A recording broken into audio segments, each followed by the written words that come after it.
Por aquí. Luis, Hey, estamos activos, mi gente. ¿cómo estás? Todo bien, todo bien. ¿Y tú bien? Bien, bien, ¿qué Dale. andas haciendo ahí?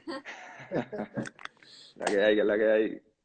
Acá estamos tranquilos un rato. Voy a acomodar mi café, muy importante. A tarde, mira, ya yo estoy ya ready aquí. Estamos activos. Yeah. Tengo que comprar mi café. No me, oh, es más, ¿sabes qué? No me he comprado, he debido de comprarme uno de Puerto Rico y la verdad con el tema del corona no he podido salir. Pero Sí. dime cuál es bueno. En Puerto Rico tenemos el café, este, el café lareño. Es bueno, viene de la ciudad de Lares. Allá en Puerto Rico tenemos el café Mami y el café Yaucono, que es el más famoso en Puerto Rico. Estoy tomando nota acá porque me voy a comprar esos tres. Sí, sí, sí, te recomiendo, son ricos. Pero Son ricos, son ricos. Sí, sí, son ricos. voy a tener que echarme uno de esos, definitivamente. Sí, Sí. sí. ¿Cómo estás? Estoy bien, de verdad que sí. Este, dentro de todo, este, todo en orden. Eh, Dentro, siempre. Sí. Tratando de no salir tanto, obviamente, pero nada, ahora más que todo, pues descansando, ya que tenemos el tiempo de descansar, así que, y pues esperar de verdad. Esto nos ayudará a desarrollar lo que es la paciencia, tú sabes. Así que, para adelante, sí. Entiendo. Luis, esto es en inglés, ¿no hay problema? No, no, no, en inglés sí, podemos continuar en English, for those who don't understand Spanish, for sure. Así, like that, I think that I might have to practice too, so that's okay. Ah, brilliant, brilliant. No, no, no. Yeah, But no. By the way, thank you for joining us. yeah. Thank you guys for giving me like this opportunity, to speak in your cafe with Hugo. You know what I'm saying? Yeah, for sure. Salud, salud, Yeah, salud, salud. salud, salud. Hey. So yeah. So you need to tell me who who had this idea to have this kind of IG interviews. Like, was Danny or was your idea? What happened was, with time that basically I have been doing this for a long time. Not as far as the interviews, Yeah. but basically the coaching and people coming to my camps. It started locally, and Okay. honestly, it started basically just locally. Actually, you know what? I started with two kids. Okay, first, long story short, I basically, when I finished sport, I finished honestly full of injuries and Yeah. very frustrated. So I said, you know what? I think that it was a good run. I did what I did, and what I didn't do. I want to move on. Yeah. So as time kept passing, people asked me wherever I went. They said, "Hey, you know what? Are you still jumping?" No, I'm not jumping. At that moment, I already had Danny. I was married, and they said, "Is there any way that you can show up for the kids? You can basically kind of like Yeah. just say something to the kids and make an appearance." And I said, "Well, yeah, sure, I'll do it, but I just want to let you know I have a normal job like Yeah. everyone else. I mean, I did track. I didn't play in the NBA or NFL, or this wasn't Exactly. football. So yeah, yeah, we still have the bills to pay. Right. So this is Yeah. not, this is not basketball or baseball, or Yeah. it's different. So at the end of the day, the story was always the same. I show up to a university or a high school, and basically ended up the kids improved. They asked me if I keep coming back, and I said, well, yeah, sure. You know what? I'll come back tomorrow. And then as time kept passing, honestly, I just somehow found myself every day back in the track. It's Yeah. like Yeah. it's like what am I Yeah. doing? I mean, like, it's hard to understand, but I mean, like, the track and field is like a lifestyle. So, I mean, like, not everybody can see it that way. I mean, like, the life in the sport, it is basically a lifestyle. So, yeah, I could understand. Like myself, I'm also a coach here in Cologne. So I have like 16 athletes from the university, and I mean, like, it is what I like, what I love, and it is really my passion, you know. So yeah, I do it. I mean, like, I do get what you say. So It's hard, you know, and I agree with you. It's basically there's a point where it's kind of like we learn to love it, yeah, and then there is a point where you realize that even if you move on and do so other things, somehow you always keep coming back. You know, it's just somehow, yeah, exactly. yes. So Somehow, so yeah. that's basically what ended up happening. And I ended up having started with two kids. Uh, Okay. um, Basically, these kids did really well. They brought more kids, and then the kids did well, and they keep bringing kids until now. It has been 16 years. 16 years. So now you have a track club, right? O sea, the name is track club, but it's really high jump. It's just high jump. It's just high jump. Mm. No, because this is all we need. This is all we need. We need nothing else than high jump. Exactly. Anything else doesn't matter. Exactly. That's right. And that's a great idea, you know. I mean, like we really need to believe that it's fine just to have an event and have many people doing it. So I think it's more fun like that. Right. And it basically, did I expect that it was going to get like that? No. But I tell you what, it's actually, it was a different story. Honestly, it's kind of like a long story, and I probably will end up. I'm gonna probably have to do another one of these ones, giving the full story, because I even have pictures of how I started and all that. Wow. So it's gonna be actually pretty cool. You gave me that idea, so I'm gonna go ahead and. Yeah, sure, Yeah. sure, yeah. Credit to Luis, basically the idea right there. You know, I'm gonna show basically how I started, and then like I gave credit for this to Gaspar, for example. To Gaspar as well, yeah, for sure. That's yeah. Right. Yeah, Luis, yeah, that's true. I don't wanna. You know, how are we doing in time? Are we? Do you have time? Yeah, sure. Perfect. I have nowhere to go. I have nothing to do. This is quarantine, okay? This is a huge pandemic. So, I mean, we can stay here as long as you want. Thanks, brother. Appreciate it. Yeah. Let me start. You know, basically, first and foremost, I want to thank you and thank everyone that is following us right now. A lot of people have been very, very, very excited. Yeah, Gaspar he's on the right, Gaspar. You. Yeah. There is Gaspar. We want to make sure that we have a question there for Gaspar. Yeah, for sure. Yeah, for sure. Let's see. You know what? Tell me a little bit about yourself, man. You know what? I met you last year. You seem to me like a super, super talented and super charismatic guy. Very much what the sport needs. Okay, because at the end of the day, your charisma and your smile make people feel welcome to the meets. So I think this is I honestly was very impressed with you, not only as a jumper, but as what your personality brings to the event. Yeah. How do you start? So I mean, like, so let's see. My full name is Luis Joel Castro Rivera. You know, so that's why they call me Luis Joe, and like Luis Joe high jump, just, you know, because I do high jump for sure. I'm from Puerto Rico, from a small island in the Caribbean. It is, you know, like after Dominican Republic. So basically, I started doing high jump when I was 19 years old or something. I have been always playing basketball, and like the first year of university, I don't know, my home coach, Carlos Acosta. I don't know if you ever hear from him or something. He was the first Puerto Rican who jumped 7 feet. Wow. Yeah.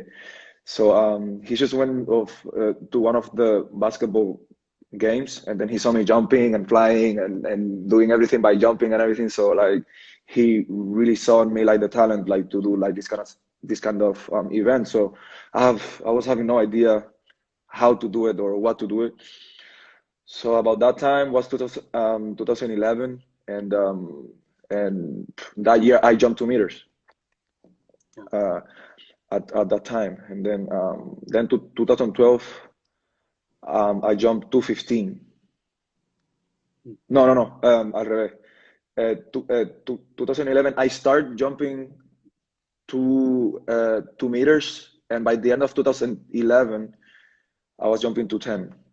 Wow. And in 2012 I jumped to 25 in all of a sudden, just like that. So you went from 2 meters to 210 in 1 year.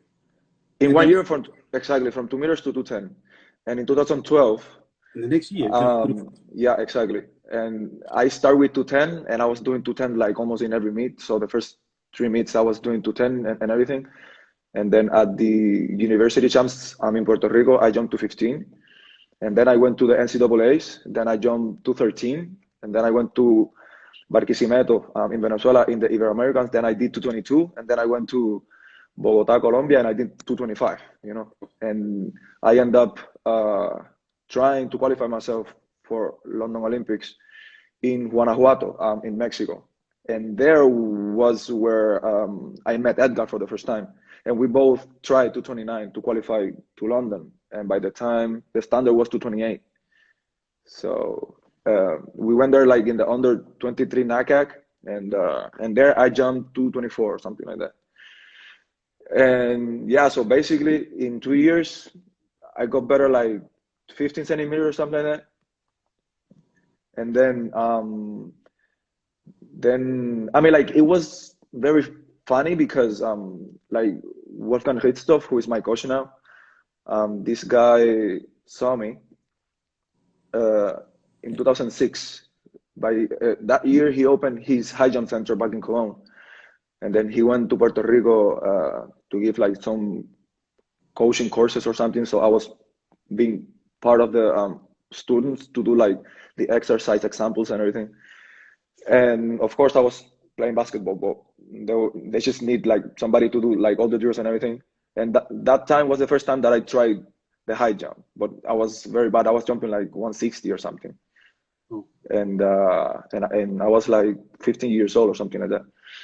So he saw me, and 2006 was the first time that I met my coach, like my actual coach right now.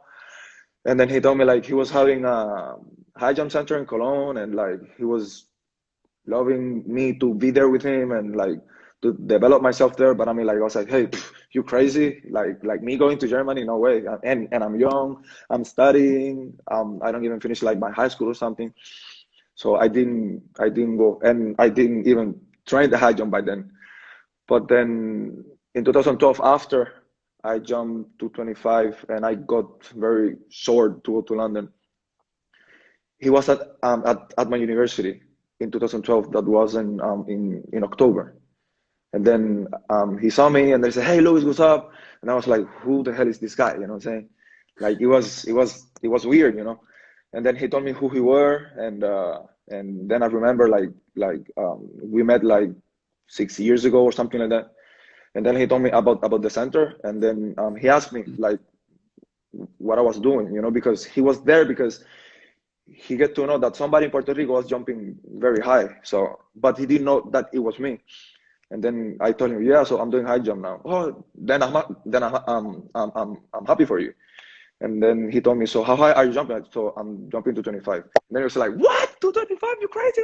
I was 19 years old or 20 years old by then.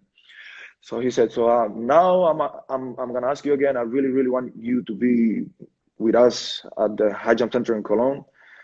And we made all the arrangement. And in January, I was already in Cologne, in Germany. And it was very tough for me because I was speaking Spanish and very bad. You know what I'm saying?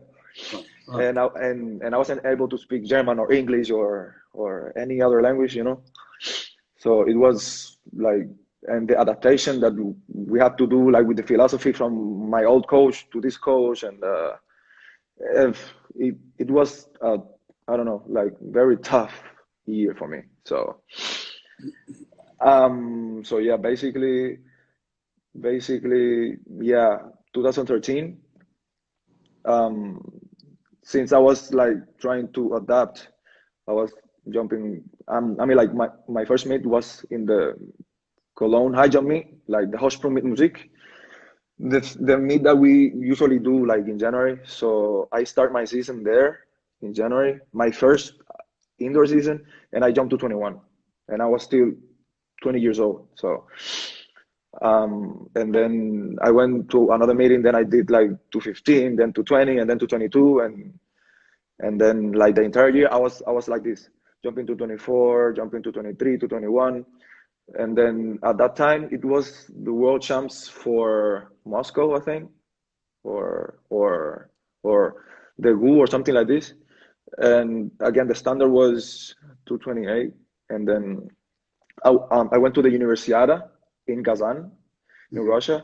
There I did 215. So it was a very messed up year. But after Kazan, that 215, I went to Cologne and we had another meet. And then I jumped to 25. Like this, poof. And then we did like another meet near Frankfurt. And then there I tried for the first time in the year to 28. And I almost got it, but I didn't. So then I went back home and I was so frustrated. Like everything was so tough.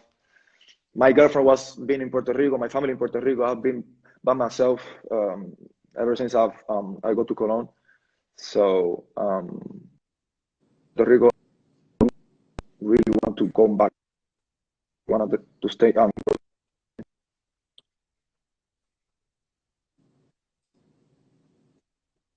Okay.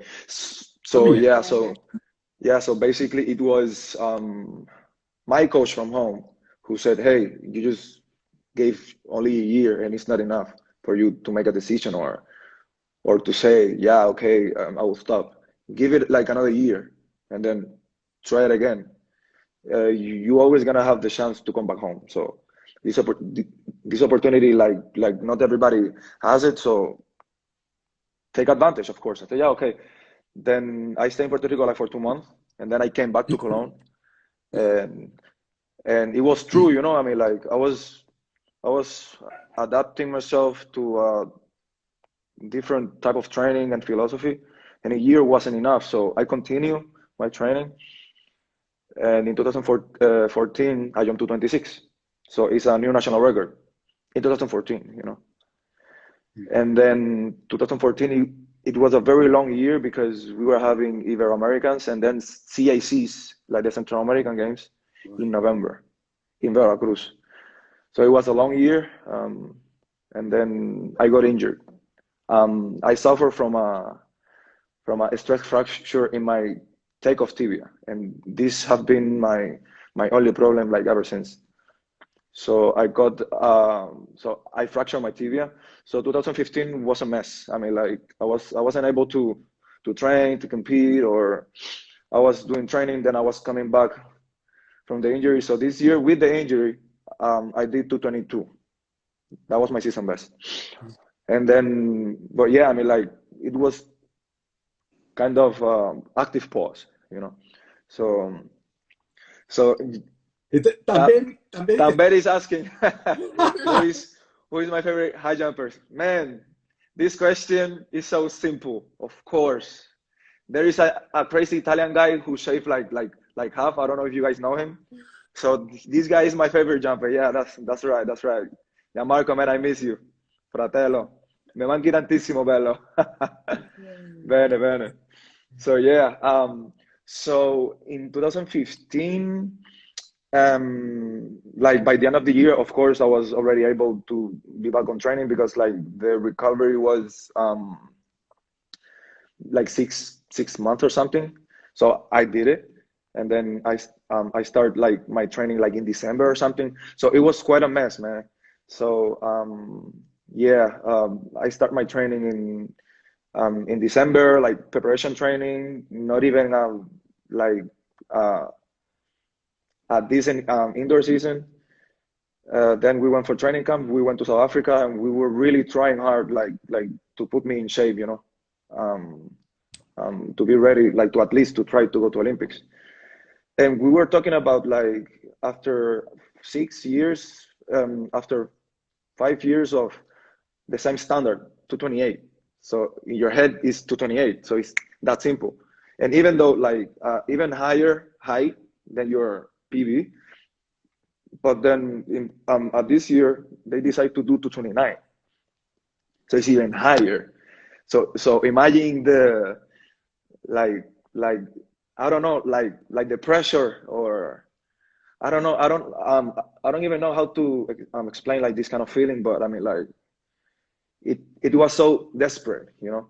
But somehow I don't know how, and I mean like I really didn't see it coming. So I start my season like in May, my outdoor season, like in May 2nd or something. We went like to some small meet like in France and in Germany and everything. So I start my season with 215 in Cologne. And then I went to France to Montgeron or something like that. Then I did 222. Then I went to Gabsen in Germany and I did 224. And in all of them, I was trying 29 in all of them. Well, then like the like unexplainable happened, you know. We went to this other meet, is in Zinn, it's near Frankfurt as well. And this day was rainy, cold, and windy. It was a mess. I mean, like I was not really expecting nothing from this meet. But the meet started, you know, and I was doing 214, 216, 218, 22, 26. And then I jumped 26. I was like, hey. So 26 was my PB. Remember, I jumped on 26 in 2014. 2015, I was injured. So I wasn't able like to go better because of all the situations. So I was just happy that I was able to jump my PB, of course. And I was so emotional, you know. I was crying and I was like so excited. But the competition like still there, like to continue, you know. So it was my turn, of course, because with the 26 I won. There was this guy from Denmark. He's a very talented guy, like huge. I mean, like he was in the warm up, he was doing scissors over 210 or something. So this guy was mad, but I don't know. No, I think was this guy from Switzerland, I think, or something. I forgot his name. Yeah, but he's a very good friend of mine. So yeah, then yeah, Gaspar was there and he got the video and everything. So so my coach said, okay, Luis, then let's try 29. I said, yeah, okay. And I was like, this is like the 6th time that I tried this, whatever, you know. And it's raining and it's cold, so like nothing gonna happen. Hugo, can you believe first attempt 29? At the first attempt, crazy, out of nowhere. I just didn't think. I just went. I just ran, took the curve. I closed my eyes. Whoop, what? yeah. You know what I'm saying? Yeah. And I qualified for Olympics, you know. And I was still having like some pain on my tibia, you know, like this kind of atrophy or something, like after the injury. So it was crazy. So I did qualify like early this season, so it was quite comfortable for me, like to prepare to go to Olympics. Until we went to Olympics, it was the best experience of my life. I do recommend it. Go to Olympics. It's the best thing ever. I mean, like I do recommend it, and yeah, I mean, like, what's the experience of my life? I mean, like, I was not even thinking in the competition. You know, I was just trying to enjoy my life and everything. And you are an Olympic Games finalist. I mean, you advanced yeah, with finals. Absolutely, right. So in this case, when we went to the qualification round, like I wasn't even focused, you know. Bolt was running like all around the place. My mom was there, my home coach was there, and I was paying attention to anybody else but the competition, you know. But I mean, like, I was not even nervous because I don't know, like, I didn't really believe that I was being able to qualify to the final, you know. Having so many athletes, we were 47 athletes or something like that. So we actually opened that evening with our event and we closed. Everybody left and high jump was still on. Well, on, you know what I'm saying? So I was paying attention really too much. I mean, like, you was actually waiting for 35 minutes for your turn to jump. And we started with 217. So imagine, and I have never opened that high. So yeah, 217, 220, 224, 226. All of them in the first attempt. And I was having fun, you know. I was like, yeah, okay, whatever. So after they stop us to jump from jumping, and I was like, yeah, okay, so now what? Like what happened? I have never been in a qualification round before. You know, like most of the high jump meets are finals, so I've having no idea.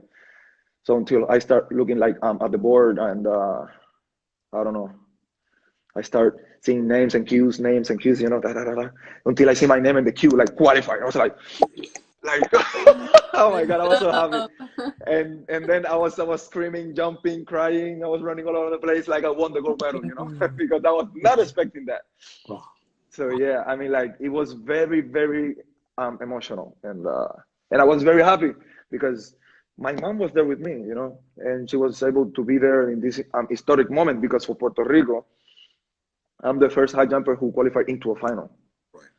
So that's something. But I didn't really know that, you know. I was just living the moment. But then, yeah, a day between the final and then the final, of course, I was destroyed because of the qualification was so intense. And you know how is like the qualification round, you know, it's like really like a final. I mean, like everybody fight to get into the final. So you give everything at that day. So I was really trying to recover and to, I don't know, to be really like ready. The only thing I was praying, like, please, God, don't allow me to be injured again. You know, I really want to, you know, be healthy like the entire games and shit.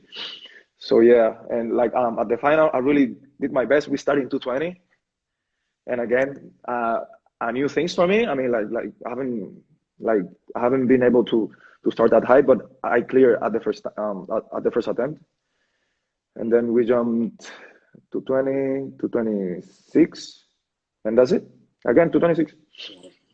Yeah, and yeah, after that, like my life changed, like in a different way, because I mean, like as you said at the beginning, I am very charismatic, and I am a big character, you know. I don't care where I am with who I am. I'm gonna be always smiling, you know what I'm saying, and talking to everybody. I mean, like, thanks to God, like I'm able to speak like a lot of languages, so I'm very social. I mean, like I talk to everybody. I don't know, the way I am. I mean, like just like that, and then I start noticing that this is the right way. Not only like performing, but I mean, like I start seeing this athletic stuff as a sport entertainment, you know, and that's what people really looking for. You know what I'm saying? I mean, like you really need to entertain the people while doing what you do. You know what I'm saying? And yeah, I mean, like the only thing that I really need now is like to go over the 230s, because I'm like 1 centimeter less. But I just realized that I've been, or like I didn't need that to be who I am right now, you know, because Olympic finalist. Then I wasn't able to go to London Olympics, but I wasn't also able to go to the World Championship in London as well. So I wasn't able, or I have never been in a World Champ before until last year in Doha. And then yeah, I was also in the final in Doha. So yeah, I mean, like I have been creating my name, and like I have been able to share the way I see things, and the way high jump is. I mean, like in so many different ways. So I do think that yeah, it have been really an amazing journey so far. So yeah, and it continues. And you are absolutely right, Luis. It continues. We were basically just listening here, and you said a lot of things that you really hit the nail in the head. As far as being an entertainer, a lot of athletes sometimes make the mistake that they think that this is only about jumping high, and there is a lot more than that in this sport. I mean, you are the jumping high is the foot in the door. Yeah, Is the performance pretty much, but after that is how is the energy that you create at the moment of the event, and how the people respond to you. is the reason why sometimes that even if you happen, let's imagine you don't have a great day at a meet that they invite you, you have a fair day, but if that meet organizer sees that the people reacted great to you and you are the person that basically you put on a show. Exactly. Like you bring people exactly like to the competition. So like you're gonna get that invitation for sure. For sure. Exactly. Absolutely. And yeah, it worked like this because I mean like this type of like sport business is like this, you know. Everything is all about organizers and meets and management and development, you know, like inside the sport or inside this kind of organization, there is so many things in, you know. I mean, like look, Gianmarco shaved half face. The Chinese were used to do the Karate Kid and shit, you know. Yes. I use like my sleeves and I dance and that's what people remember. You know what I'm saying? Actually. Do you know how it's called that in marketing? Marketing. That is called branding. Okay. What you guys are doing is basically it's you. Gianmarco, for example, with that half shave, he branded himself. So he created a brand out of the way that the way that he entertains. Yeah, exactly. So people like Nike, people recognize. For example, this is something. Just I mean, I am into marketing. Okay, so just to explain a couple of things here. Like for example, I show you the Nike logo, and I don't have to say anything. I show you the logo. What do you say? Nike. Great. I'm not gonna say anything. I'm gonna do this. Jimbo. What do you say? Yeah, Jimbo, of course. Jimbo. Yeah. You know, or if I get out of the high jump pit, let's imagine it's a female dancing. Who's that? And then it's Blanca. And then it's Blanca. Yeah, sure. Blanca Lasis. So what people are doing is they create a brand. Yeah. Which it's a signature that automatically people are recognizing them without even saying anything. It is the way that we have to think. Because if not, it's the only way that we're going to be able to survive as athletes. You know, even beyond the sport. This brand that people are creating is going to serve them beyond the sport. So this is actually very. I like this. No. It is. I mean, like everything have been. I mean, like you really need to think out of the. You do. I mean, like out of everything. You know what I'm saying? Because I mean, like it's. Some people think like, okay, but if I act like this, I'll lose focus. You don't actually need to lose focus to be like this. You know what I'm saying? Just be yourself. I mean, like you don't need to imitate anybody. I mean, like just. You do you know what I'm saying? Of course, not everybody is a character or not everybody is an entertainer, of course. I mean, I mean, like, for example, like, that's skinny. He's like this. And yeah. And she break the world record and she's like, yeah. I mean, and it's just the way she is and still sell because everybody know the way she is, you know. So yeah, basically, I mean, like more or less that's the life of a professional athlete, let's say, you know, visiting countries and different places and competitions and organizations. I mean, like it is really a huge journey so far. So yeah. That is good stuff. It sounds like you have answered quite a bit of questions within one. Let's see. Okay, so let me read a little bit to see where we're at here. You know what? This is good stuff, man. Let me see.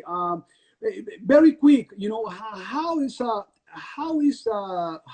train in Cologne in Germany? You already said how many years you have been training there, which is what since 2014. 2013. So 7 years, 8 years or something. Yeah. Cool. And how is to train? I mean, do you live close to the track? I mean, how is to train there? So yeah, so I train or I'm part of the World High Jump Center. So this center was founded by my trainer, sponsored by Adidas and the old AAF, so the World Athletics. So it was a development center for athletes. So for example, like in Formia was the pole vault center, in Jamaica was the sprinter center, so Cologne is the high jump center. And it was like a project, you know. Senegal also has a high jump center as well, or had a high jump center as well. So it was in Dakar, then Formia, Cologne, Jamaica, Cuba also got some of that or something like that. So yeah, basically I got there through Olympic Solidarity Scholarship. But this is something that your national federation need to apply, because like every Olympic committee got this kind of scholarships, but they decide to who give to, you know. So I got the chance like to be one of them. The first group was me from Puerto Rico, Fernand Messi from Cameroon, and Mohamed Younes from Sudan. So we were the first wave from high jumpers at the center, or the second wave. The first wave was Kabelo Kwasiman from Botswana, William Woodcock from Seychelles, and Elena Brambilla from Italy. I don't know if you heard from her. Yeah, Elena Brambilla. And then Levern Spencer was also part of it, like for 8 months or something, to go to London Olympics. We got also Africans. Ike Onan was also there once at the center. Karim Lofsy from Egypt. And yeah, and this center is famous from other athletes and teams to come, yeah, to come and train at the center, you know. So we used to have like the federation from Australia. They love to come to Cologne and train, and of course it's near, it's Europe, so it's easy to go to competitions. People from Great Britain, from Qatar, when it's too hot there. Once the Americans also were there with Jeremy Fisher. And so basically, like, I love it. I mean, I live near the track. I live outside the university, but it's quite near. And yeah, I love it because the university also got this athletic club. So it's all track and field all the time. Track and field 24/7. Plus you have the students as well, training and preparing themselves for the test from the university, the physical test and everything. So like I'm there from 10 to 6 because I train from 10 to 12, then I have lunch, then I have again training at 4, and then I train my athletes at 5:30. So I'm basically there the whole day at the track. And yeah, I mean, right now the track is kind of part of me, you know, since I've been there for so many years, and every day, like the routine. I mean, like I have everything I need there. So yeah, it's Perfect. Awesome. yeah, it has been amazing. Yeah. Cool. That's awesome. Let's see. You know what? With these days, I know with COVID-19, Yeah. are you even able to get to the track, or you train at home? I mean, how are you doing? So in my case, in my situation, of course, here in Germany, doesn't like we.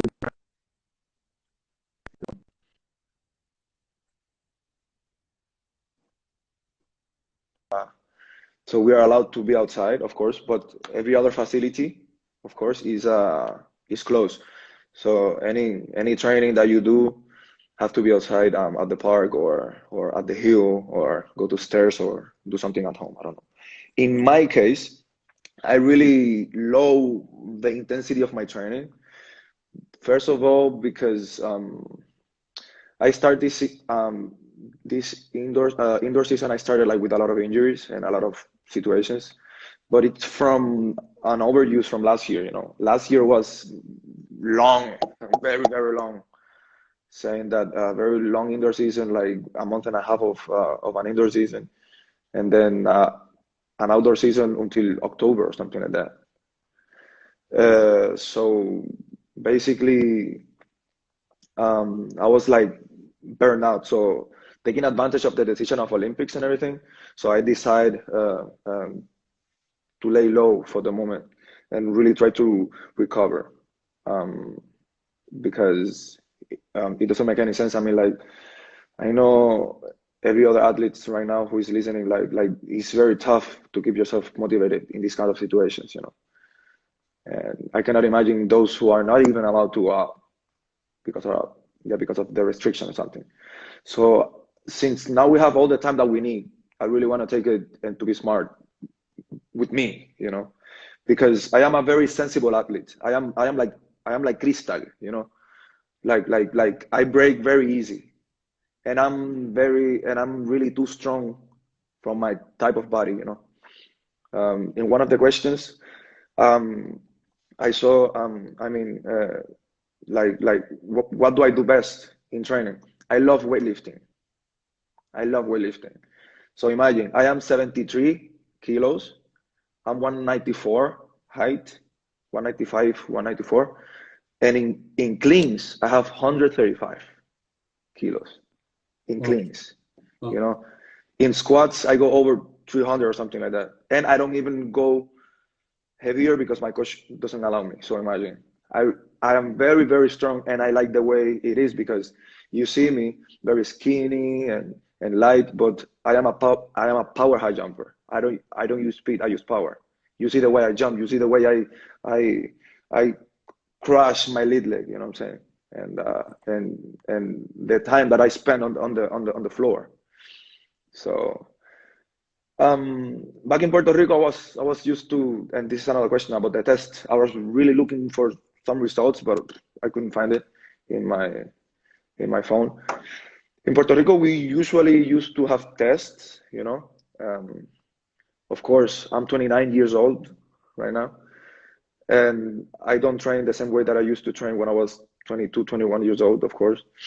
So basically, when I was in Puerto Rico, I used to train for like I was having 3 to 4 microcycles and then a transition week. So this was the way I was leading myself into the season, of course. So here in Cologne, we changed to 3 weeks. And because of the way we were living, like our lifestyle, the only thing we were doing at the beginning was only training. So the coach really split the training in 2 sessions a day. And this, we were doing it maybe 3 times a week or something. So Monday, Tuesday, Thursdays, we were having 2 sessions. Back in the days, I used to do technical Tuesday and Thursdays. But as I said, like I'm very weak. So I really need more time in between to recover from a technical training, of course. So 2016, 2018, 17, 18, I was doing only 1 technical training a week, you know, because of course, now the trick and the secret was to keep me fresh as possible for me to perform the way I want in a competition, of course. So, and then we decide also, I mean, like me and my coach, after I start gaining more knowledge and getting into a coaching experience or something, then we sit down and we start like to paradise, like with my knowledge and his knowledge and with everything that we have been learning from me in the past years, you know, like to bring like the best of it. So then we decide 2019 to have 2 technicals, but with 2 days in between, you know. So it was Mondays and Thursdays, and that was the best, you know. We do have weightlifting training sessions 3 times a week, Monday, Wednesday, and Fridays. And we train on Saturdays. I hate to train on Saturdays, but yeah, we do stairs, we do hills or something like that. I mean, like pretty much what everybody else does. I mean, like there's nothing special. I mean, as you can see in my pictures, I have a very good flop or a very good technique. So in the technical training right now, the focus, and always have been. I don't know if you realize I always break down after the curve in my approach. Mhm. So I have been working hard in keep running for the three last steps and not stopping, because like my penultimate stride, like, because I do left, right? So I go right, left. So in my right, I go with the heel and I don't go, you know what I'm saying? So this is a breakdown, cook, you know, and that We bring had the same problem. yeah, so that bring the hip down, so it lowers the center of mass, plus somehow you became longer or something like that, like heel, and then the last step is very long, so it's tough to come from there. We were just working on the same thing. Yeah. Yeah. Same thing. So I mean, like, it's not easy. I mean, like, you see Sotomayor, he was doing it like all the time, and then he jumped, and then he fly like very high. 45. Yeah, exactly. So I mean, like, basically, if you ask me about a perfect technique, there is no perfect technique, and my coach always think like that. I mean, like, we have Bondarenko from the other side, we have Derek Druin from the other side, and he jumped like from toe first, and then we have Barshim with the perfect technique. Then we have Javier Sotomayor with the scratch at the end as well. Then we have Ukov with only 6 steps and no curve or something, and shaking is just jumping over 243. There's so many different ways to jump high. Then we have Stefan Holm, short but explosive and elastic as hell. I mean, like, yeah, right now we are living in times that it doesn't matter how you do it, you just do it. So basically, yeah. What else? I don't know. Is there any other question about that? Yeah. You know what? Yes. You know what? When we last time that we were in Germany, I remember we were chatting with in the hotel with Costas. Yeah, Costa, yeah. And he basically shared that the way that he trains and the way he does things. I remember there was a couple of guys also. I don't remember their names, but they were in the hotel with us, and they were sharing that they did things a little bit different. The guys that were looking for weights before. Right, the guys basically that were looking for weights. It was Costas and the Malaysian guy. Costas and the guy from Malaysia. Yeah, Narash. Right. So my question is, you that basically right now are competing in the circuit in Europe. You see how everyone is training. Mm-hmm.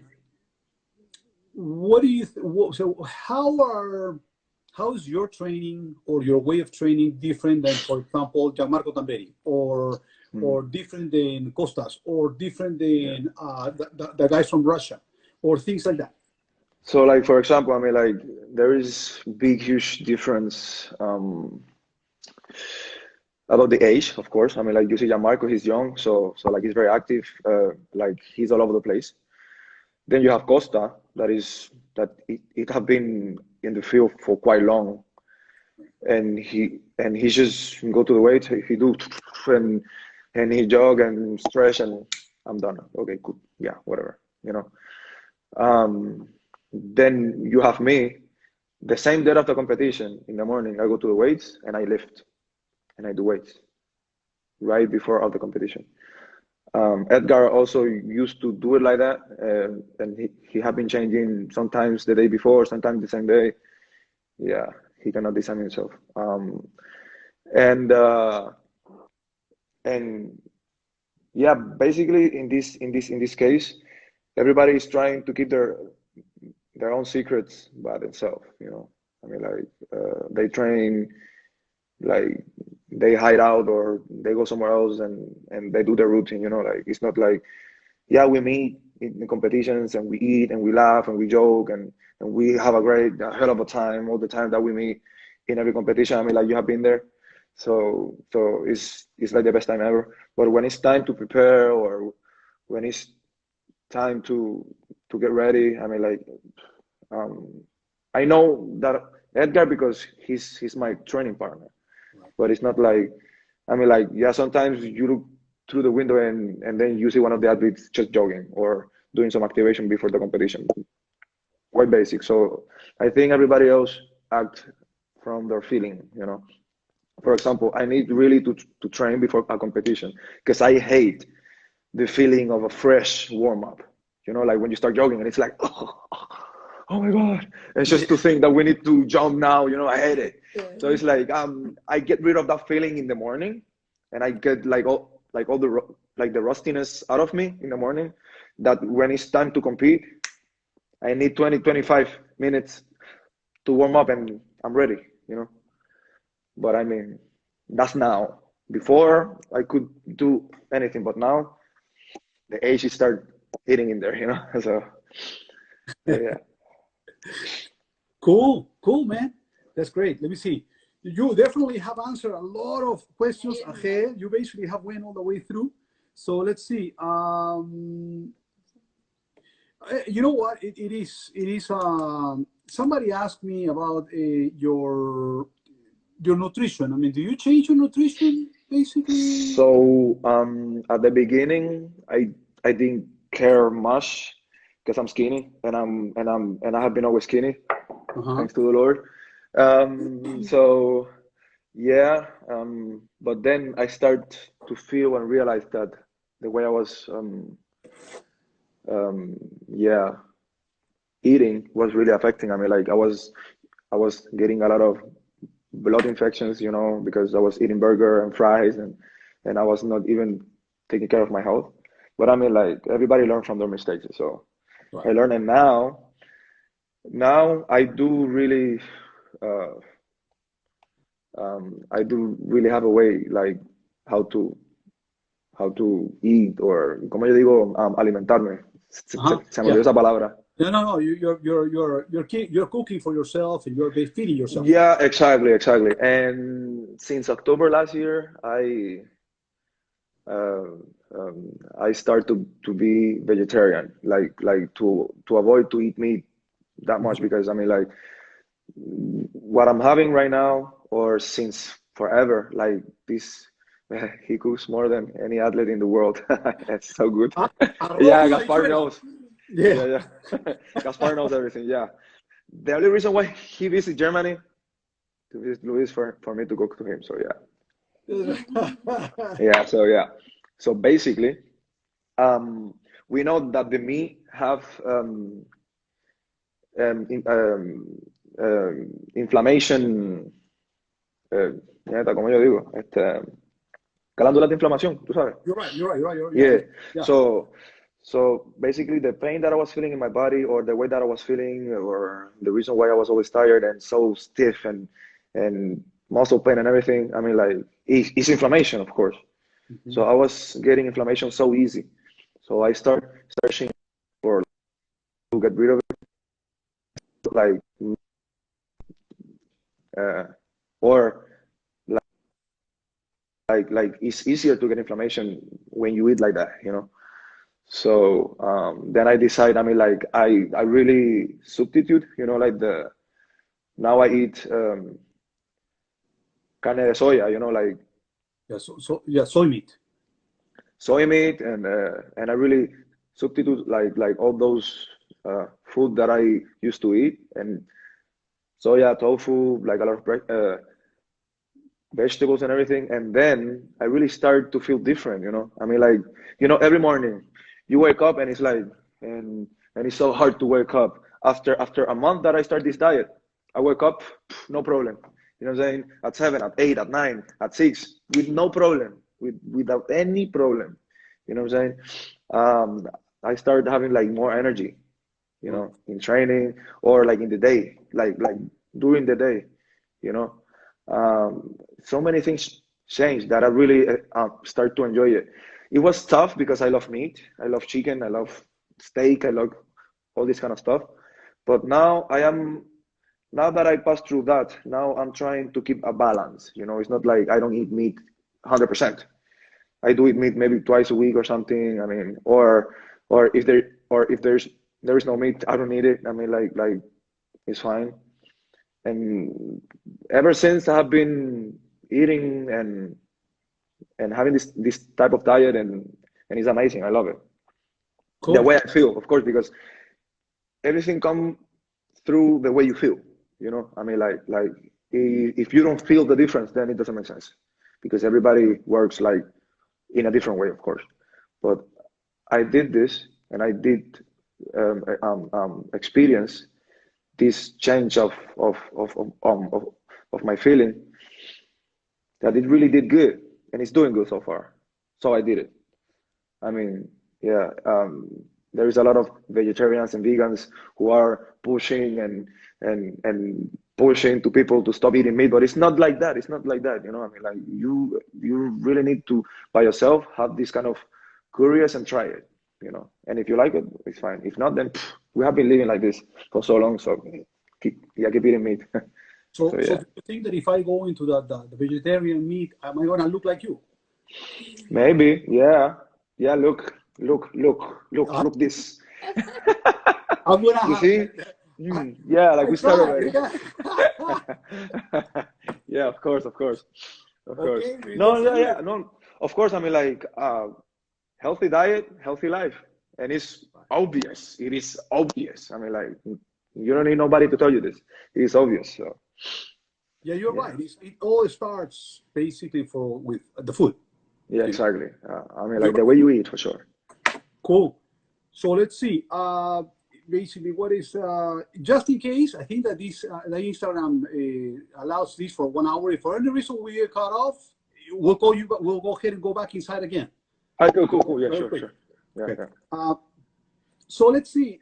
There's somebody asking here, what is the best? What are your cues? The best feeling, basically, of what do you tell yourself so you can finish climbing all the way through? You know? Through the competition, or in my live routine, like. So let's imagine, because a lot of people sometimes, it sounds like this, the person that is asking this question probably has a problem of entering too soon in the bar. Mm-hmm. So what would you recommend, and what do you tell yourself in order for you to keep climbing to make the height? Okay. So basically,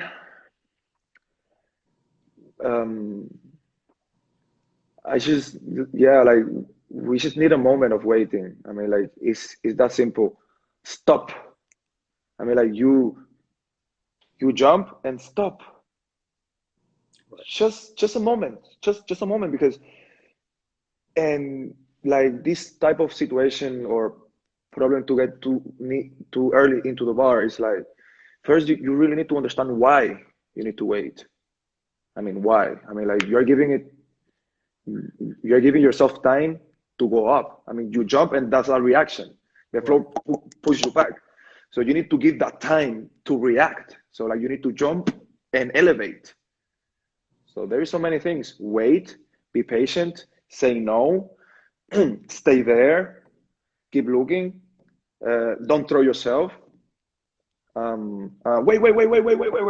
Wow. I mean, like, and if you see slow motion high jump sequence, you see the way, I mean, like a high jumper jumping over 235, for example. First, it's not like, if you are taking off like me in front of the bar, it's tough to wait. You need to be quick on the move. But if you're like Barshim or Holmes, who take off like 2 meters 50 away from the bar, they have the time and the space of their life to go and reach the height. So it's all about time and space. If you want time, you need space, basically. So you need to really look for this happy medium from where to take off to reach that height, because you cannot take off exactly from the same place that you did 2 meters to jump to 20, to 25, to 30.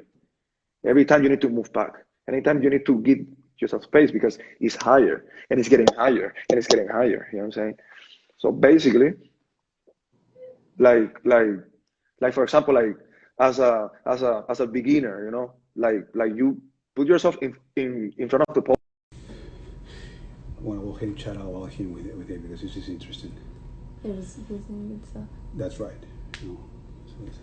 We had says 50 something. I don't know why they say so tall, but we have quite a few people here. We lost Luis. We're getting him back.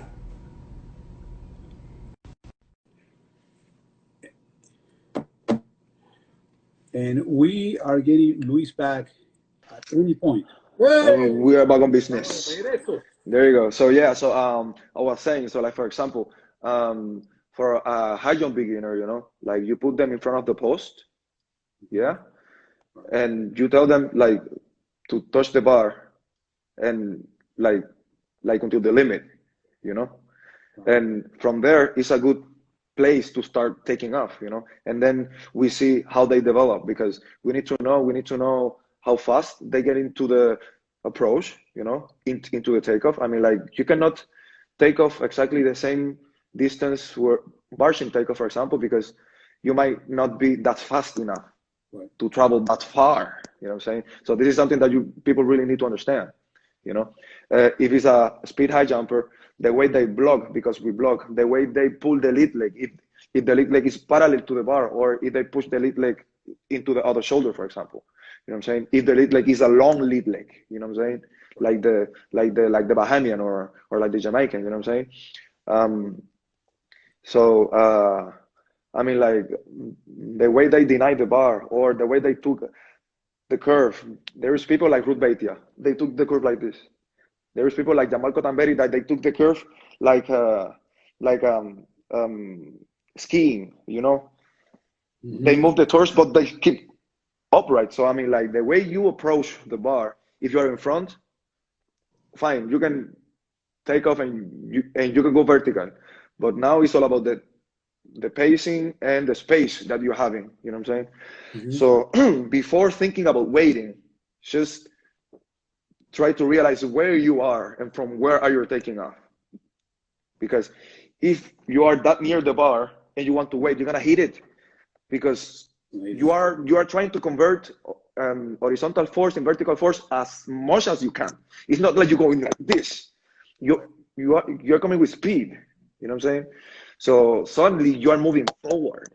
You know, the position is just changing the angle. You know, when you go like this. Right. So I mean, like, but anyway, you're gonna go over. So again, before thinking about waiting and blocking, just be mindful where are you taking off and what you can do from where you're taking off, like in a comfortable position. You cannot put yourself in an uncomfortable position just because you see something and then you get injured or something. You know what I'm saying? Right. So basically, I mean, like me as a coach, I really work with what I have. You know, I really observe my athletes and I really bring their potential. You know, right now, one of my athletes, he's like 17, 16 years old, and he got to me with 192, and right now he's jumping 202 or 206 or something like that. Hey, right. Yeah. So I mean, like I just sit down and go, okay, just run and jump, do it again, just run and jump and do it again and do it again. Okay, and I feel him and I don't know, I do like make a difference from my photos and videos and then his, and then okay, look what I'm doing, and then look what you do, you know, because like we as coaches, we have not maybe as coaches and as high jumpers, we have an understanding how to jump, but we, you know, so what I'm trying to do is to let them find their own way. Say, look this, what do you think and what do you need? Look this picture and look your picture, you know. How do you want to be? Like you want to be like this? Like, do you feel comfortable being like this, you know? And again, I just work with what I have. I mean, like I cannot change the way an athlete jump, you know, like for example, Donald Thomas with this crazy kicking technique, jumping over 237 and something. And everybody saying, yeah, he needs to stop kicking. Why he needs to stop kicking? Why? What does it bring? You know what I'm saying? Nothing. Yeah. If that's what works for him. Yeah. He jumped 37, shut up. Exactly. You know? So it's like that. Yeah. So basically, yeah, like you can observe, watch videos and try to understand what are you doing and what are you seeing and what is your goal, you know, and what does it need. I mean, like to jump high, the only thing you need is space and time. and to be able to wait in the air. This kind of momentum, you know, you need to be able to be in that momentum, like in el presente, you know, like you need to be there. You cannot jump, close your eyes, and that's it. You need to jump, and you need to keep working. You need to keep working. Okay, now what? Okay, now here, now there. Okay, now here, and legs, boom, you know. So, like the technique really it have to break down like in little parts to work on. So yeah. It's interesting that you say that, and because it is all. I remember one time, I used to have a high jump festival, okay, and I used to host it here, and I brought Jesse Lima from Brazil. Lima, yeah. Jesse's a good friend of mine. I brought him from Brazil. Wow. We had a good time, and then I brought Dusty Jonas. And, and when at the end, basically there was a little camp for the kids, okay. So anyway, I remember that we were there the day before the competition, and I told them, "Hey guys, you know, here's where we want to jump," you know, and basically they were there. And Dusty, it was a high school high jump pit, okay. So it was a fair size, but it wasn't a big pit. So Dusty comes to me and says, "Man, I'm gonna come out of this," you know. And I says, "Oh, don't worry about it. I have a couple of other pits that we're gonna put, you know, on the side, so you're gonna be fine." And I look at Jesse and I say, "Jesse, are you gonna come out too?" And he's like, "No, I'm not that fast. Someday, you know." yeah. Someday, yeah, sure. Someday. Yeah, sure. You know, the guy ended up jumping to 32, you know, and he said basically that, you know, at his age and where he was, the way that he generated his jump, it was very much out of just rhythm, position, and he just happened to have an unbelievable takeoff. Yeah, so exactly. Not definitely like Dusty. Dusty brought a lot more speed, you know. Yeah, for sure. So it's interesting that you mentioned that. Same thing with the heel on the penultimate step. That is actually something that we were correcting on Daniela, because she was stopping herself in the penultimate step, and then the problem is she elongates the takeoff, and right after that, the answer comes when she's landing. She doesn't land very deep in the pit. Because, right, basically she goes up and it just and then down. Yeah, so I mean, like I have been watching like Danny's videos and everything, and I speak what I'm watching it, you know.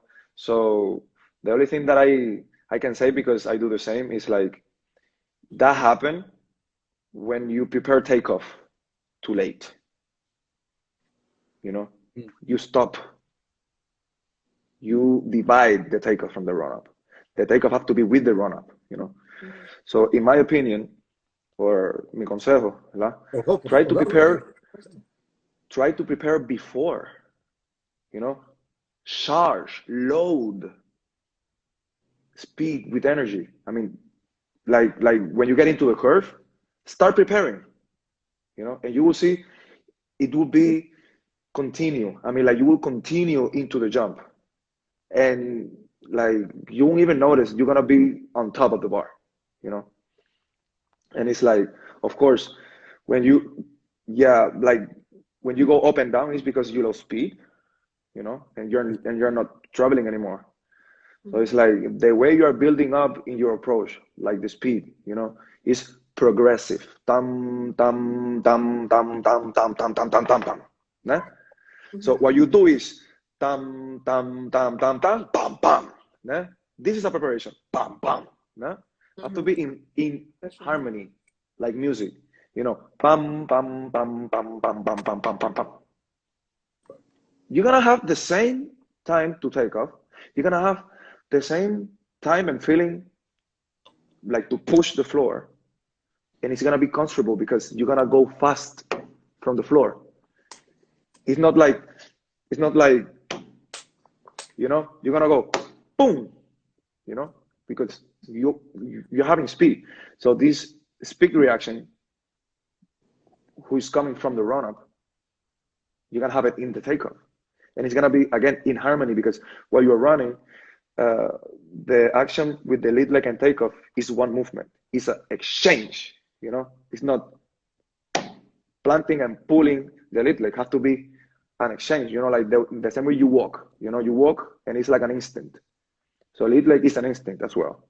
Mm-hmm. So this is the way. Mm-hmm. It depends how you prepare. Is what are you gonna? I mean, like I stopped doing this, and now sometimes I go to the side, you know. But now I'm dealing with the fact that I start too fast, and if I'm start too fast, I'm getting faster. So my body realized that and stop.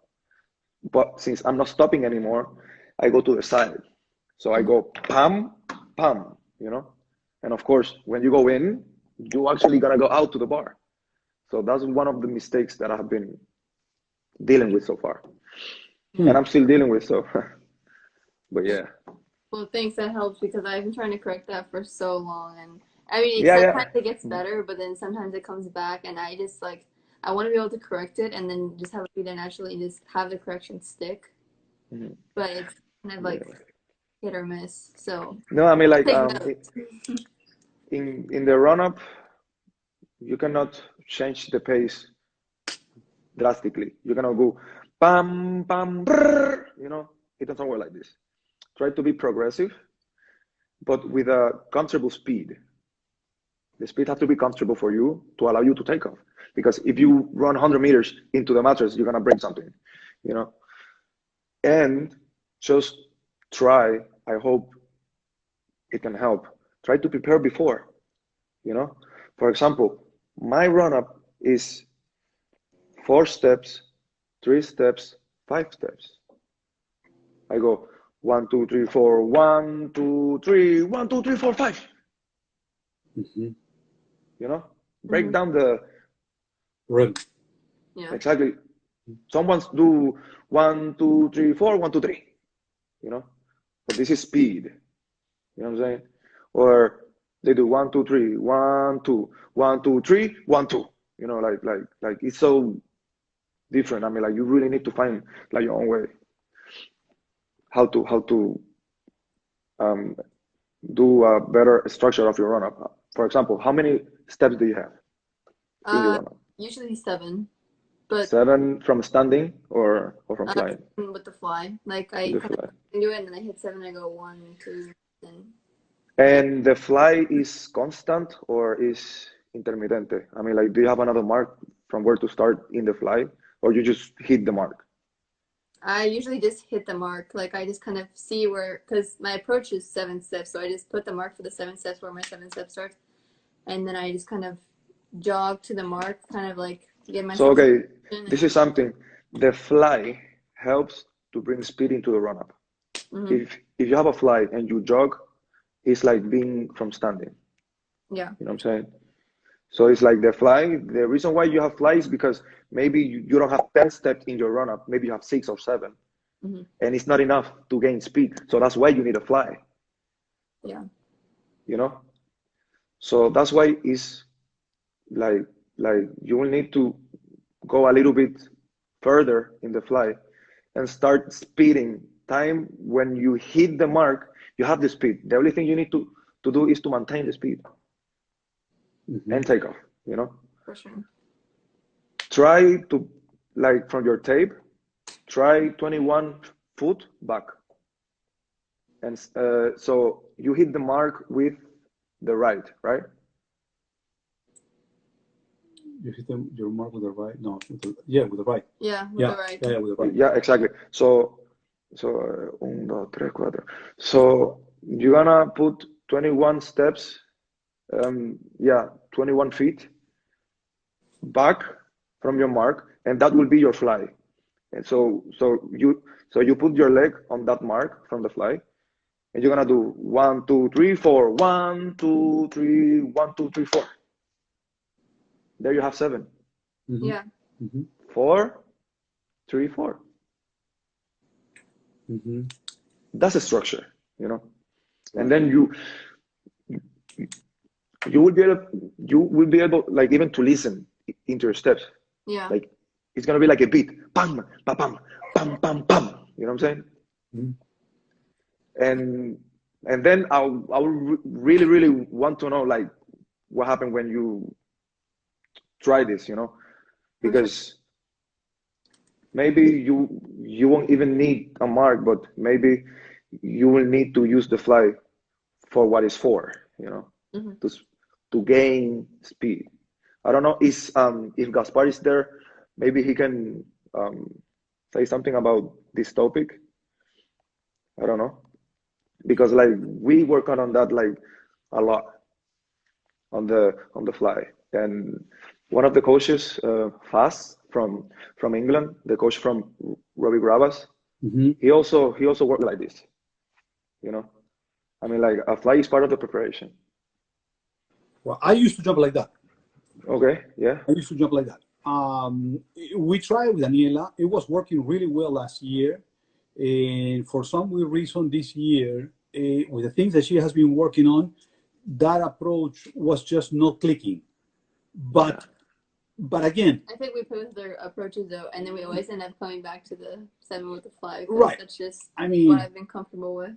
right. Yeah. So at I the mean, like same you feel time, more comfortable to hit it with the right. You always have to hit it with the right. yes, Yeah. yeah, has been always very like that. So, Okay, and this year so we really haven't had the opportunity to Yeah. truly test it because so we were basically just yeah, doing pre-season. yeah, She was jumping standing. I I mean, jumped one outdoor meet and then they shut everything and down. then so yeah, we really didn't get to get a full approach. yeah, yeah, yeah. I mean, like you can try that I just said, or add two more steps and have nine. Because I mean, like if what you need is speed, if you're lacking of speed, and the proof of that is the way you go up and down, you're lacking from speed. That's it.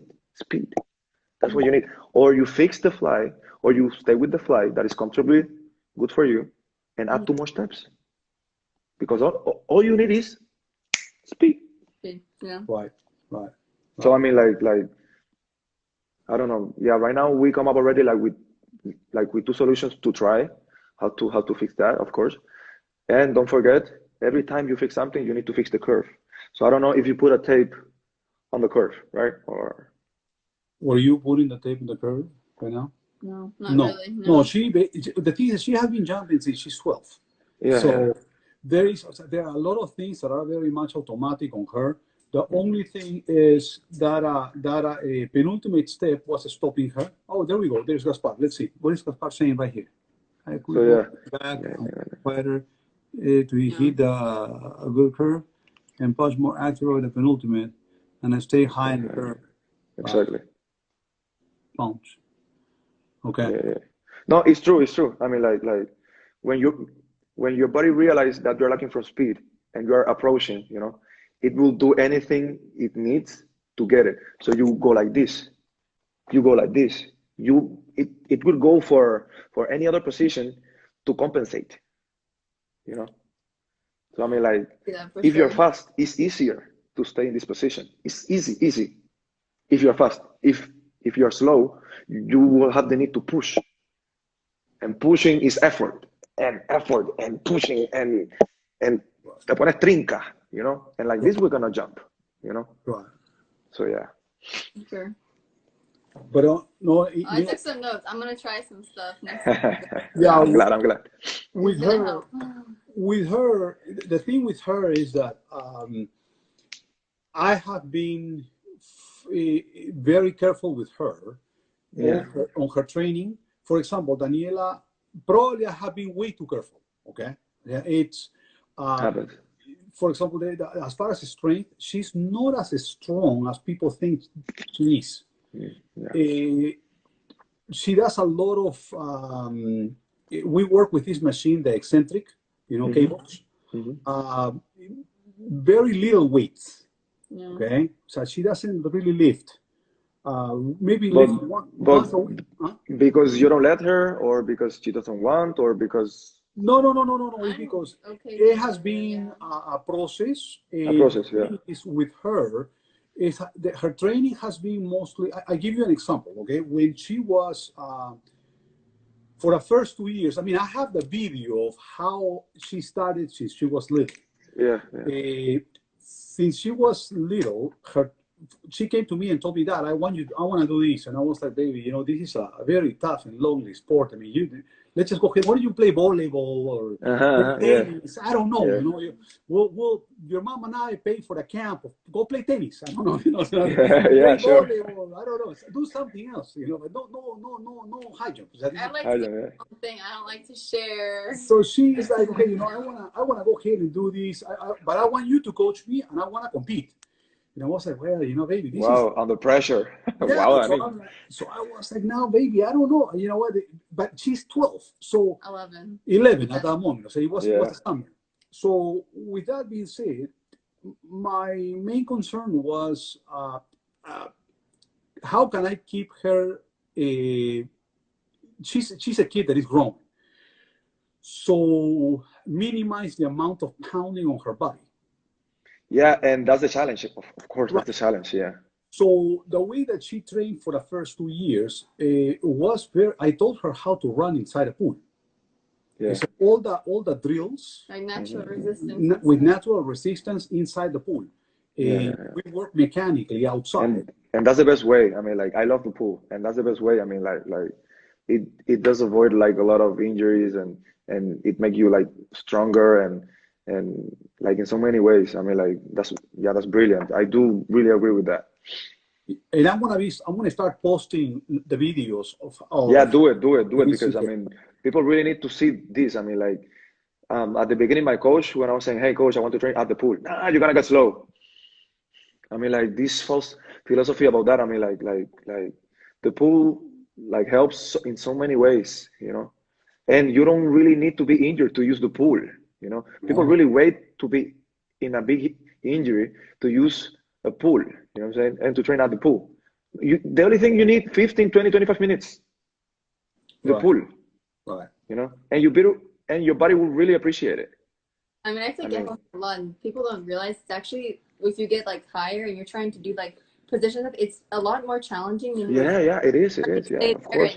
Like, get out of course, and everything too much is not healthy, you know. So that's why, of course, if you spend an hour in the pool, then of course you want to lose motion. You're gonna lose so many things that you have been like developing with the normal training, of course. But I mean, like, is what we need, and we always need to make a balance. You know what I'm saying? And of course, I do agree again, like the approach that you took, with her. Of course, I met you like 2-3 years ago. But I have been following like all your videos, and like the way she have been getting better and better. I mean, like I think how old are you right now, Danny? 17. I mean, yeah. No, I mean, like wow, you have like the whole world like in front of you. So, but at the same time, try to accept and realize like high jump is a high impact event.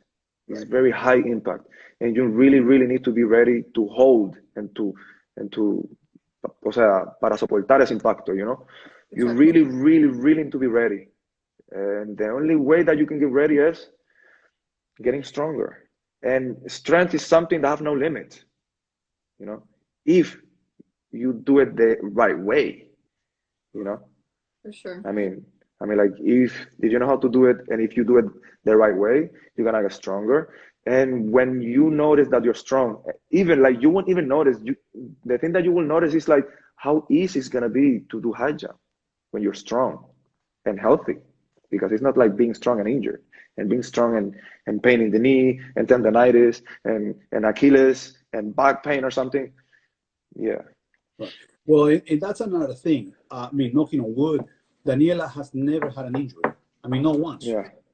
You know, so the way that I have been coaching her is very much trying to keep the natural development of her body as much as we could. Yeah, sure. And we started implementing weights, but very low.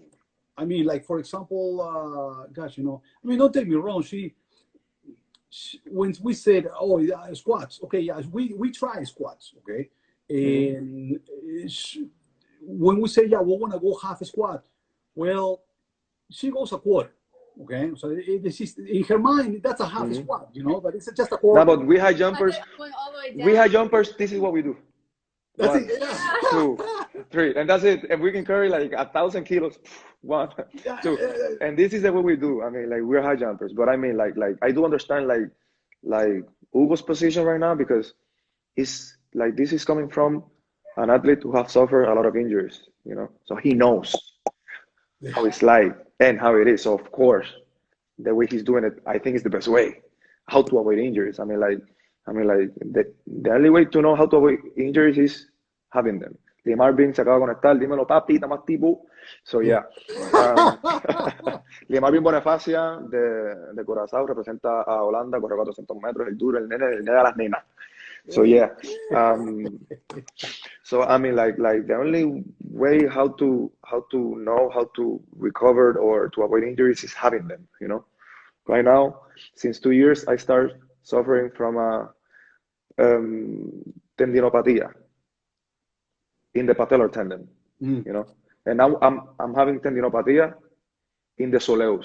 You know what I'm saying? And this is something that you're always gonna have. You know, always. Once you have tendinitis, you're gonna have it forever. You know, you're gonna be slave from it. You know, unless you learn how to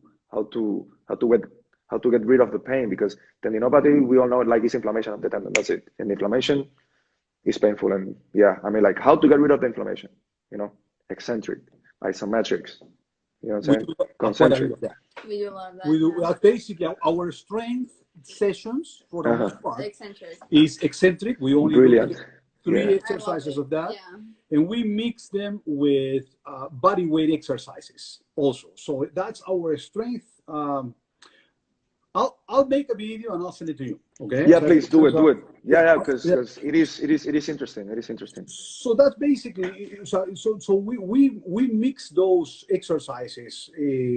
That's probably for us, I would say, it's a Monday and Friday. Okay, and then on Wednesday, it is probably Vertimax and maybe a little bit of ISO, but not much. So there's a lot of body weight stuff, and if there is resistance, it has to do with the Vertimax, which probably we have never done more than 35 pounds, which is like 15 kilos. 15 kilos, 30 kilos or so. I mean, you know, so, no, I mean, like, but it's very dynamic. Everything is very dynamic. No, I mean, like, there's so many ways how to approach like the strengths right now. Like, Cora is asking like what is the right way to strength for strength training in the high jump, and we were just speaking about it. I mean, like, first, I think it's very important to create like a base before go fully into a weightlifting training session. You know what I'm saying? I mean, like first you need to create a base. I mean, like, you really need to get stronger inside of you. You know, like on the insides, in those other parts that is tough to train. You know, and after you have a base, of course, you can start doing like the strength training sessions. And yeah, I mean, there is so many variantes. There's so many ways to train, you know. I mean, explosiveness, elasticity, like the same way you were speaking with Gaspar, like plyometrics after, before, or during the weight session. Like, it depends, like, in what you believe, you know, in what you believe and what doesn't works for you, you know. In my case, I do a combination. So, for example, in the preparation cycle, or in the preparation season, I do plyometrics right after the weightlifting session. But in a competition phase, I do plyometrics during the weight session. So I combine. So I do a mixture and a combination of exercise, and I combine them with the plyometrics. So I do an exercise, and then I do the exercise, and then I go back to the weights. That's how we do it. That's how we do too. We do it with I mean, like, I mean, like, I think it depends, like, from where you're from. I mean, like, we are from the Americas, so like, we all do the same. In Russia, they do another thing. Here in Germany, they do another thing. I was lucky for them to allow me to live it like open mind, because this is another thing, and this is for the coaches, I mean, like, it's very important, like, to listen to the athlete and to do what the athlete really is comfortable with, not because you did it, you need to do it and let him do it. I mean, like it doesn't work like that. Yeah. I mean, like, when it's like, yeah, we do technical trainings on Tuesday and Thursdays, and then on Tuesday I have no feeling for jumping. Don't jump. Yeah. Don't jump. If it's on Tuesday and on Monday you are already on fire, jump on Monday. You know what I'm saying? It's that simple. I mean, like, you really need to work on that. I mean, like, trabajar con el estímulo. I mean, like, your body is like another person in the training. I mean, like, your head will like to do a lot of stuff and do 3 hours of training, but your body want to do something else. So, like, you really need to keep it on peace with your body. You know what I'm saying? Right. So yeah. Well, cool, man. This is awesome. Yeah, man. I like it. A lot of good stuff, man. It's good stuff. And yeah, I wanna prepare a couple of things, and No, I do enjoy, like, all your videos, man. There is this other Italian, Giulio. I don't know if you know him. Yeah. He sometimes he calls me. We talk sometimes. He's the best. He has so many innovation. Yes. Like he's so innovative. I mean, Very smart guy. He's amazing. Yeah, really smart. Yeah. Yeah, Julio is awesome. I'm gonna try to have him in the Café con Hugo program. Yeah, do it. Yeah, we talk from time to time. Julio is awesome. So what you should do if your track team doesn't have a jump coach, but you really want to improve? How do I do that? That happens a lot. That happens a lot in the United States. Yeah, sure. Of course. I mean, that is a really good question, because I think a lot of athletes all over the world suffer from this kind of lacking of high jump coaches, because since it's a very specific event, there is not many high jump coaches, But I mean, the first thing first, and it's obvious, try to look for a high jump coach. That's simple. I mean, just try to go to a club or to a team where they have a high jump coach, of course. And during the process, try to improve yourself by the knowledge, learn. You don't need nobody to teach you, like, it's that simple to learn by seeing and watching, and imitating and trying and training, and reading. And by chance, you're gonna create your own way how to jump high, by chance. Yeah. It's like that. And of course, I mean, like, we do need a coach. We do need eyes outside to tell us what we cannot see while we're doing it, because we feel, but we know, but we don't see each other. Maybe you felt that you take off in the right spot, but no, you were close, and your coach saw that from the outside. And of course, we need a coach. But during the process, on the way to find a high jump coach, try to instruct yourself, like, learn and teach yourself how to do things. This is the way I improve. How can you? I mean, like, I became passionate with the event in 2011 when I mean, like I really fell in love with the event, Okay, yeah. I fell in love with the event once I tried it and I understand it. So I got crazy with the event. I mean, like, you see me walking, and I was jumping doors, and if I see a fence, I'll try to like to have the position and everything, and like the way I was walking, like 1, 2, 3, you know what I'm saying? I mean, like I really got mad with the event. I was watching videos every day. I was I don't know, watching videos. I was watching competitions. I was going through the history of high jump from the first techniques, different athletes, different ways. I mean, like, I was really getting very involved in this event, that it became my life, and I do live from it. So again, do it yourself.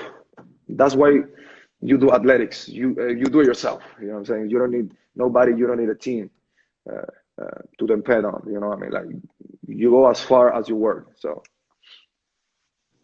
And you're right. That is the Yeah. beauty of that of our event. You can take it as far as you want, as you want to. Mhm. You know, you don't depend on a team. You basically are going to be the person that You're your own team. Yeah. Yeah, exactly. And Gianmarco is back again. Boy, we yeah, still Marco here. is back again. There we go. Yeah, half shape is back, baby. The half shade. We have to So bring. yeah. We have So to have the half shade this, here. yeah, Gianmarco, you have some beauties here at the IG live, man. So so right now they're asking again about how to wait longer. I don't know if Yeah, I know. okay. I see that. Don't worry about that. We're gonna post this one so people can see it again. Watch So again, yeah. you're good. Yeah. We're good. Okay, cool. We wanna post down. Okay, good. So you know what? I know that is the sport is hard on its own. This is an opportunity for you to give a shout out to your sponsors. I mean, who's helping you right now? Who are your sponsors? So shout out to Toyota. There we go. Yeah. Yeah. That's what I drive. Yeah, they have been, they have been very like the strongest sponsor that I have so far. Nice. And so far it is the only sponsor that I have. I mean, yeah, I don't know. I don't really like look. I don't know. Yeah, you know how tough it is, like to get It is. sponsors. You know, It is. it is tough. And yeah, I'm trying my best Of course. to do it. And but I think people know me because of the from the uniform of Puerto Rico, because of the colors and everything. So yeah, I mean, Hey, it is something that it doesn't stop me to do what I love. So yeah. and it will not. Your talent and your charisma goes way beyond that, my friend. Yeah, thank You are you. a successful guy, and I'm telling you that you carry the flag of Puerto Rico very, very, very high. You know, and I can Thanks, guarantee man. people see it and people feel it, which is much more important. The rest will come. You know Yeah, what? exactly. Yeah, that's true. That's true. It's It- everything is part of the process, man. Yeah, that's true. Absolutely, absolutely. That's true. And like I said before, I mean, there is a lot more than just jumping. In your case, it's basically the way you carry your flag, and there's a lot to admire in that, my friend. Yeah, man. Good Thank you stuff. about that, man. I appreciate it. Right there. Yeah, man. No. So you know what? We are basically right here in the last leg of the café Of the con interview. Hugo. Ya me terminé mi café ya. Ya, no, yo también. Está muy Ya bueno. no hay más café. Ya no hay más café. The cafe is over. Well, so tell me, just basically just to finish the interview, you probably are very hey, what time is it over there, It's a little man? dark, yeah. Yeah, it's 10 o'clock. Okay. Tell me basically, what if I go to Puerto Rico? I mean, you Yeah. know what? Where do I go? Tell me about beautiful Yeah. Puerto Rico and your favorite dish. So, I mean, like, just like some information about that. You guys need to know Puerto Rico is a very happy place, full of happy people. You know, I mean, like there is no place in Puerto Rico as especially to go. You know, everywhere you go, you're gonna have fun and you're gonna experience like the best thing ever. You know, we love to go to the beach. You know, we have small islands all around the island, of course. One of them is Culebra. Culebra is very nice. I heard about it. Culebra has one of the nicest beaches so far. Gaspalarro con habichuela. Yeah. So basically, Culebra, Vieques is another small island that we have, and it's part of Puerto Rico. In the metropolitan area, you know, like San Juan, Carolina, and all of that. Hello. Hey. So Yeah, you can go to San Juan, to El Morro, you know. Okay. Okay. So we have this big fort that is from Spain, right? And also Habana, Cuba has it, and in Cadiz they also have it. So like it's very historical. So you can go like to El Morro to the old San Juan city. You can go to the other side of the island to Mayagüez, Ponce. I mean, like Puerto Rico is quite small, so like you can go through the mountains and just eat because the food is amazing. Love it. Love it, Yeah, man. rice, pork, steak, plantain. We love plantain, mofongo. I mean, like so many delicious dishes that you can try, and it's all over the island, basically. Just let me know when you go to Puerto Rico, Oh, and I'll let you know. I'll Yeah. hook you up. I'll hook you Oh up. man, Very nice, I like you tell for sure. I have a very good friend. One of my best friends here. Him and his wife. They are from Puerto Yeah, Rico.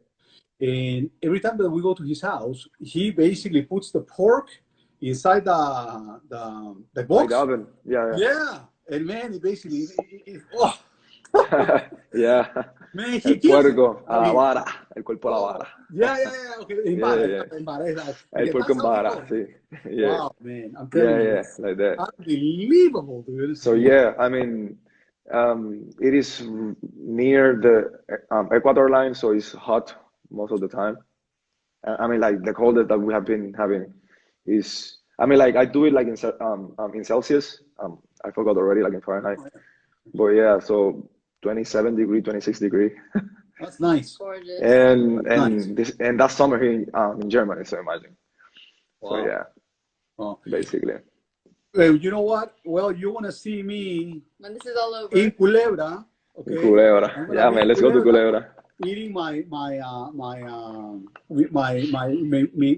puerco en vara, Exacto, el puerco en vara, sí. puerco en vara. Listo. Yeah, Se acabó. seguro que sí. Yeah, man, Well, it's gonna be fun. oh man, for sure. I'll let you know for sure. Yeah, So, for sure. Luis, what message will you tell the kids in Puerto Rico and around the world that dream someday to be like you? Okay, so this is very simple.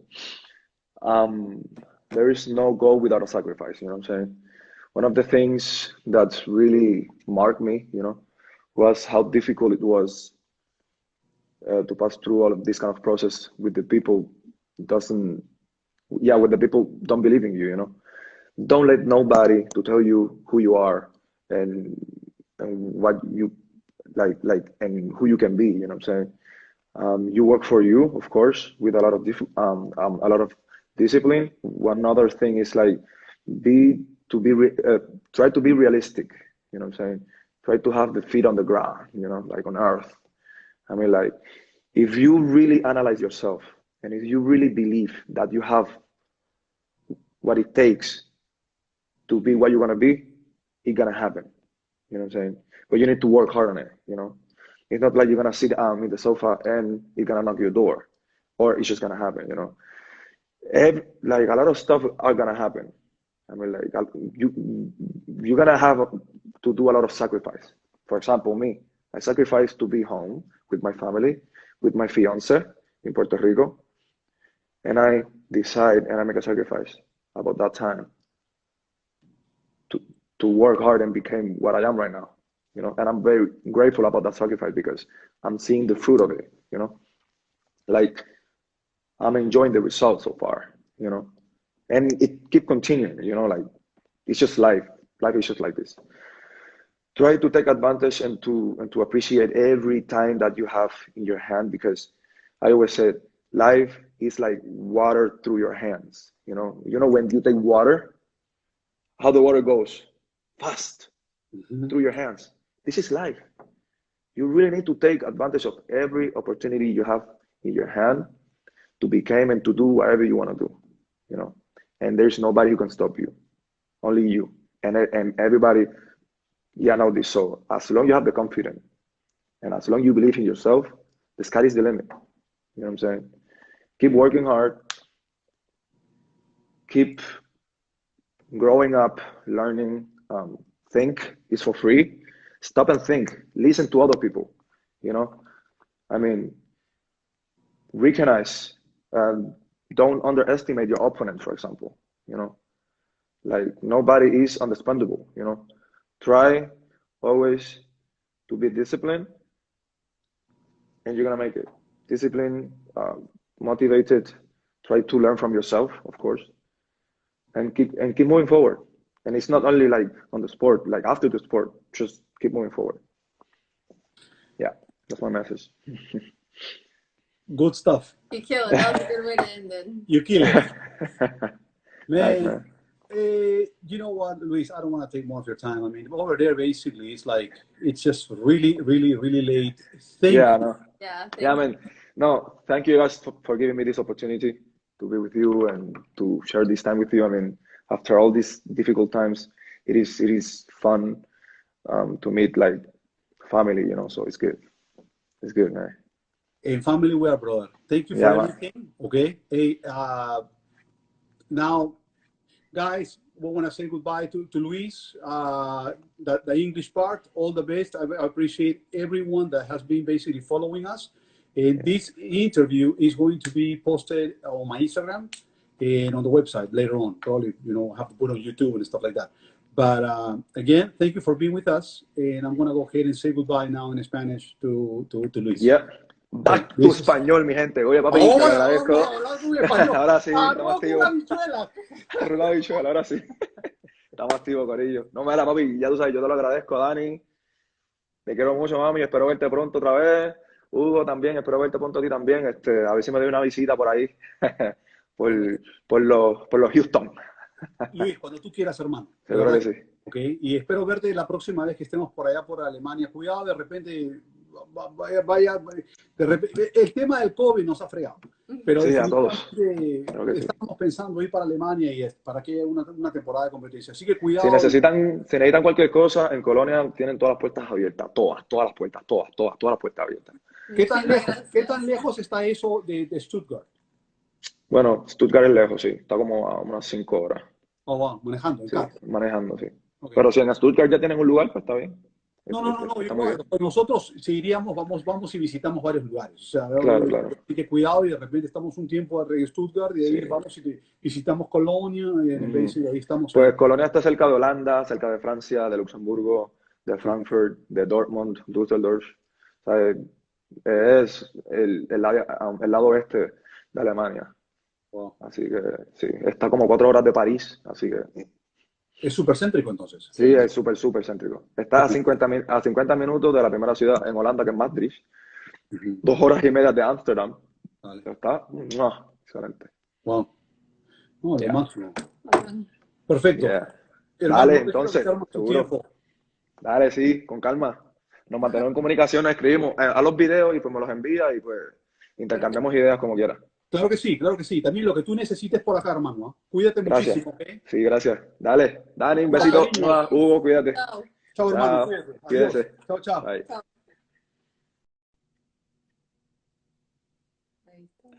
This is awesome. Hold on. Are you sure you want to end your video now? Yes. And now.